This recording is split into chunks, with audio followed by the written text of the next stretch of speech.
এই গরমে কি কষ্ট হয় না থাকতে? কষ্ট তো হয়। সকালবেলা রান্না বান্না কি করেন?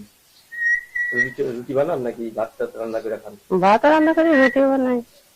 একা মানুষ রুটি খাওয়ান যায়, ভাতে রান্না করি। শুধু দর্শক বন্ধু আসসালামু আলাইকুম, কেমন আছেন আপনারা? আশা করি আল্লাহর রহমতে ভালো আছেন। যদি চ্যানেল ভালো লাগে অবশ্যই চ্যানেল সাবস্ক্রাইব করে পাশে থাকবেন। প্রতিদিনের মতো আজ তো স্মার্ট একটা সুন্দরী আপুকে আমার চ্যানেলে হাজির করেছি। তাই আজকের প্রতিবেদনটা হলো ভিন্ন ধরনের। আপুর একটু বডি ফিল্ডার। আসসালামু আলাইকুম আপু, ওয়ালাইকুম আসসালাম। ভালো আছেন? আলহামদুলিল্লাহ ভালো। খান নেই কিছু? খাইছি, না খাই থাকা। খাইছেন না খাওয়ার মতো না? এতে কি শরীরের স্বাস্থ্য এত পান্তা ভাত তো শক্তি আছে না। কি খান? পান্তা ভাত খেয়েছি, ঠান্ডা। পান্তা ভাত খান? বাহ, পান্তা ভাত তো ভিটামিন।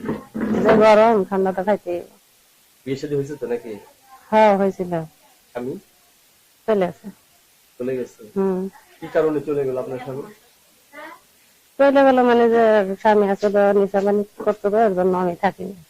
এটা কি বিয়ের আগে থেকে নিশাপানি করতো? না, তখন ভালো ছিল, বিয়ের পরে করছে। ভালোবাসার ফল আছে? ছেলে মেয়ে আছে? আছে, কয়টা ছেলে ছেলে আছে, মেয়ে? একটা ছেলে।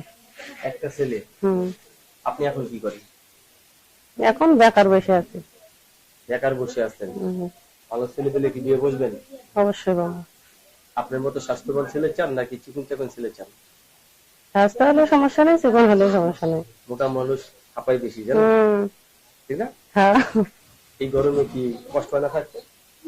কষ্ট তো হয়। সকালবেলা রান্না বান্না কি করেন? রুটি বানান নাকি ভাত টাত রান্না করে খান? ভাত রান্না করি, রুটিও বানাই। একা মানুষ রুটি খাওয়ান যায়, ভাতে রান্না করি। এই যে রাত্রে একা ঘুমান, ঘুম আসে? ঘুম তো আসে না, মানে কষ্ট করে আসা লাগে। ছটফট করে মন। একজন ভালো একটা স্বামী যদি পাশে ঘুমাতো, ঘুম আসতো না? হ্যাঁ, অবশ্যই ঘুম আসতো। এই গরমে ঘুম আসতো? বাহ, খুব সুন্দর কথা। এই গরমে ঘুমাই যেতেন না? এখন ভালো একটা ছেলে পেলে বিয়ে টিয়ে বসবেন না? অবশ্যই ঘুম হতে ভালো হয়। আচ্ছা, তা অনেকে তো বউ চলে গেছে, বউ মারা গেছে, এরা তো যদি বিয়ে করালে পাগল হয়ে দিচ্ছে। সমস্যা নেই, ঘুম যদি ভালো হয়, যদি আমার পছন্দ হয়, অবশ্যই ঘুম। আপনি বললেন ছেলে সন্তান আছে, তারও কি দায়িত্ব নিতে হবে নাকি? ছেলে তো অবশ্যই নিতে হইব, তারও ছেলে তো তো আর ছেলে ফালাই দিতে পারবো না।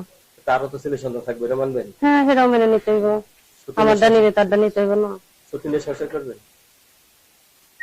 ভাগ্যে যদি থাকে তাহলে করা লাগবে। বাহ, আগে যদি থাকে তারপর সতীনের সংসার করবেন? অবশ্যই। অথচ কি আপুর সাথে অনেক কথা বলে যে জিনিসটা জানতে পারলাম, আপু বিয়ে বসবে। আপু, আপনাকে আপনার যে নাম্বারটা দেওয়া হবে সেই নাম্বারে যোগাযোগ করলে তো কোনো সমস্যা নেই? না, সমস্যা নাই। সবসময় ফোন করতে পারবেন? হ্যাঁ, সবসময় পারবো। ধন্যবাদ আপনাকে। দর্শক, আমরা নাম্বার দিয়ে দিচ্ছি, আপনার সাথে কথা বলবেন, কিন্তু সবাই মন মানুষের ভালো নিয়ে কথা বলবেন।